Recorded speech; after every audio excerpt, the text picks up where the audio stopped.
हमारे इस मंच पर विराजमान भारत की राष्ट्रपति महामहिम परम आदरणीय श्रीमती द्रौपदी मुर्मू जी, आज इस मंच पर हमारे साथ विराजमान गायना के राष्ट्रपति आदरणीय डॉक्टर मोहम्मद इरफान अली साहब, सूरीनाम के हमारे राष्ट्रपति महोदय आदरणीय चंद्रिका प्रसाद संतोखी जी, हमारे मध्य प्रदेश के राज्यपाल आदरणीय मंगू भाई पटेल साहब, मध्य प्रदेश के यशस्वी मुख्यमंत्री आदरणीय शिवराज सिंह चौहान जी, देश के यशस्वी विदेश मंत्री आदरणीय जयशंकर साहेब जी, विदेश राज्य मंत्री आदरणीय मुरलीधरन साहेब और हमारे सामने बैठे हुए भारत के अंतर्राष्ट्रीय जगत में चमकते हुए हमारे सभी नवरत्न हमारे प्रवासी भारतीयों को मैं झुककर प्रणाम करता हूं। आज इस मंच पर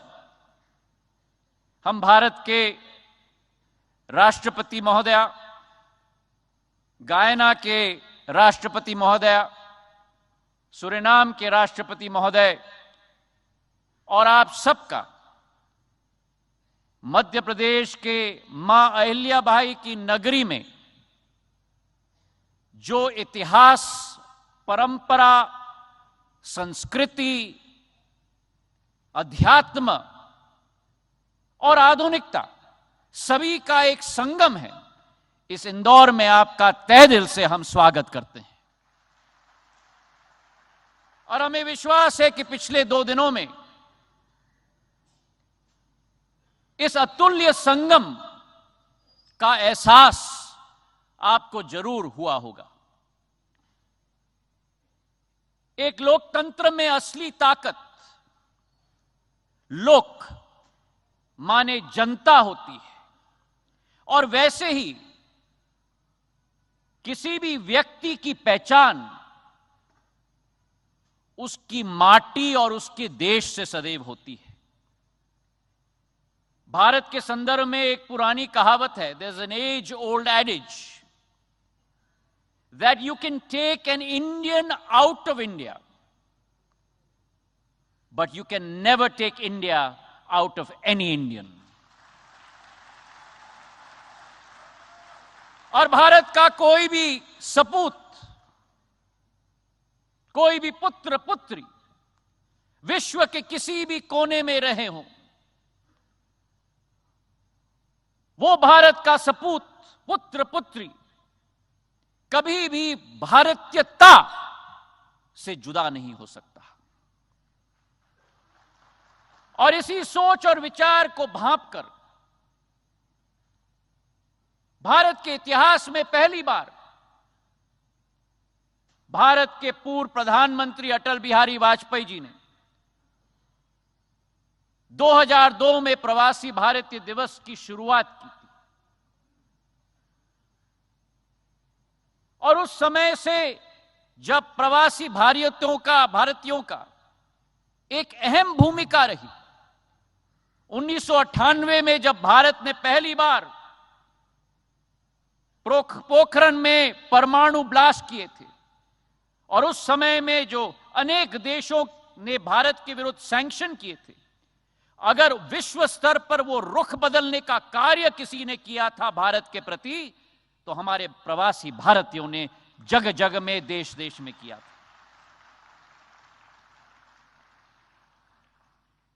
और आज 21 साल बाद मेरे भाई और बहनों, जब 17वीं प्रवासी भारतीय दिवस हम मनाने जा रहे हैं, ये केवल एक तारीख तक सीमित नहीं है। It is not limited to an event, it is not limited to a date, लेकिन 2014 से जब से प्रधानमंत्री नरेंद्र मोदी जी ने कार्यभार संभाला है, इसी संबंध को एक वैश्विक और एक नई सोच और विचारधारा और एक नई रिश्ता और एक नई रूप देने के लिए संकल्पित रूप से उन्होंने कार्य किया है। और एक सेतु का स्थान हमारे प्रवासी भारतीयों को सशक्त करने के लिए उनकी अहमियत और उनकी कोशिश और उनकी पूर्ण कोशिश रही। और इसके आधार पर जब हम आज देखें कि भारत का छाप हमारे प्रवासी भारतीयों ने कहां नहीं छोड़ा है, चाहे हम कोई मल्टीनेशनल कॉरपोरेशन देखें, चाहे हम देश के नेतृत्व करने वाले लोगों को देखें, चाहे हम विशेषज्ञों को देखें, चाहे हम एक एक सेक्टर में डॉक्टर्स इंजीनियर्स को देखें, चाहे यूके के प्रधानमंत्री ऋषि सुनक जी हों, चाहे हमारे माइक्रोसॉफ्ट के सीईओ सत्य नडेला हों, चाहे गूगल के सीईओ सुंदर पिचाई हों, चाहे आयरलैंड के राष्ट्रपति लियो वार्डकार जी हों, यह अतिशयोक्ति नहीं होगी अगर हम कहें कि भारत और भारतीय को उभारने का काम प्रवासी भारतीयों ने किया है, और अकेले नहीं, अपने साथ पूरे विश्व को उठाने का कार्य भी हमारे प्रवासी भारतीयों ने किया है। और इसलिए मैं मानता हूं कि भारत की जनसंख्या केवल 135 करोड़ तक सीमित नहीं है। भारत की जनसंख्या 138 करोड़ है, जिसमें 3 करोड़ हमारे प्रवासी भारतीयों की जनसंख्या है। आपकी भागीदारी भारत को विकसित बनाने के लिए अनिवार्य है। आपकी भागीदारी और आपकी साझेदारी भारत को आत्मनिर्भर बनाने के लिए अनिवार्य है। और इसी दृश्य के पीछे एक शिल्पकार अगर रहा है इस देश में, तो प्रधानमंत्री नरेंद्र मोदी जी हैं, जिन्होंने अपनी सोच और विचारधारा के साथ और विदेश नीति जयशंकर जी के साथ सारे देशों के साथ कूटनीतिक संबंधों के साथ बनाकर हमारे प्रवासी भारतीयों को एक नया सम्मान का स्थान बनाने का संकल्प लिया है।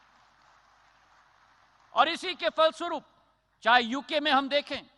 पिछले बार जब बैठक हुई थी, हर साल यह तय किया गया कि 3000 भारत के हमारे विद्यार्थियों को वर्क वीजा यूके में दिया जाएगा। जब पहले बार कोविड आया, वैश्विक महामारी आई,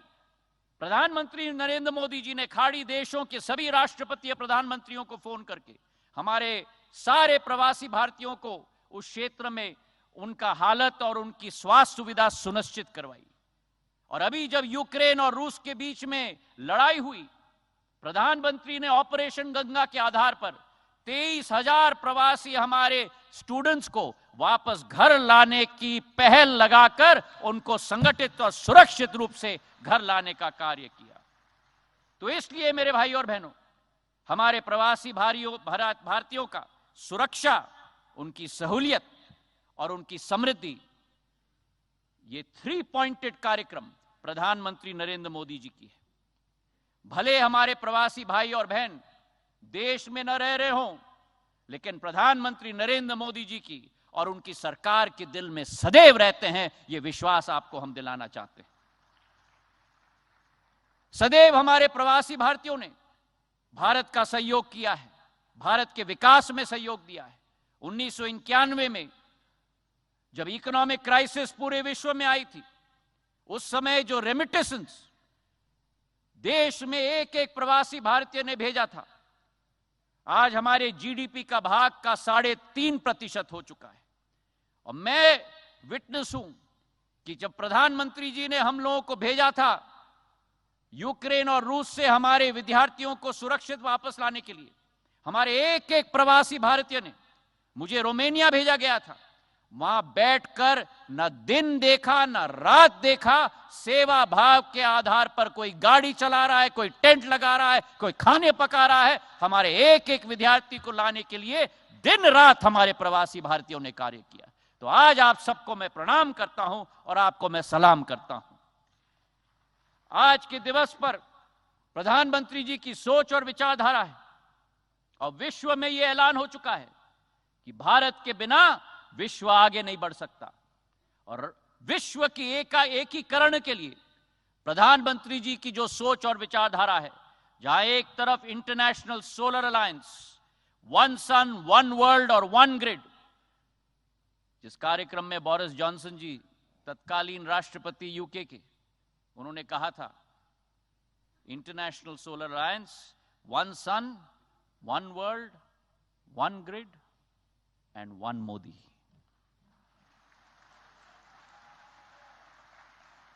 जिस प्रधानमंत्री जी ने इस वर्ष G20 की अध्यक्षता भारत कर रहा है, आजादी के अमृत महोत्सव के वर्ष में भारत आज विश्व पटल पर उजागर हो रहा है मेरे भाई और बहनों।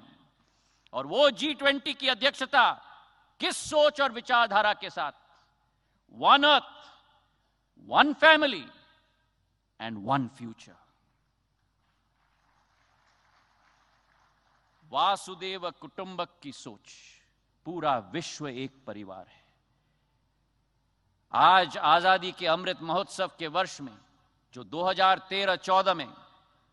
भारत आर्थिक स्थिति में विश्व में 13 नंबर की शक्ति थी, आज भारत 5वें नंबर की सबसे बड़ी अर्थव्यवस्था विश्व में बन चुकी है प्रधानमंत्री नरेंद्र मोदी जी के नेतृत्व में।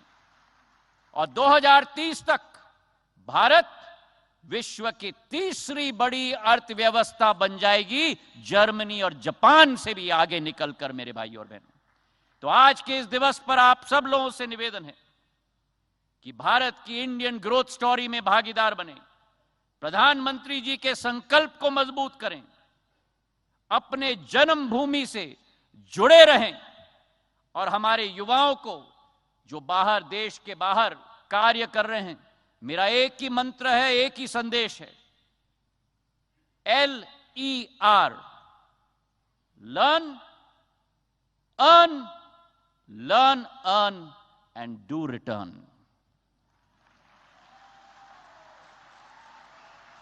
Learn, earn and do return because your destiny is here with Mother India। मुझे विश्वास है कि आपकी भागीदारी के साथ भारत की यह सदी होगी। इसी भावना के साथ भारत माता की धन्यवाद। जय हिंद।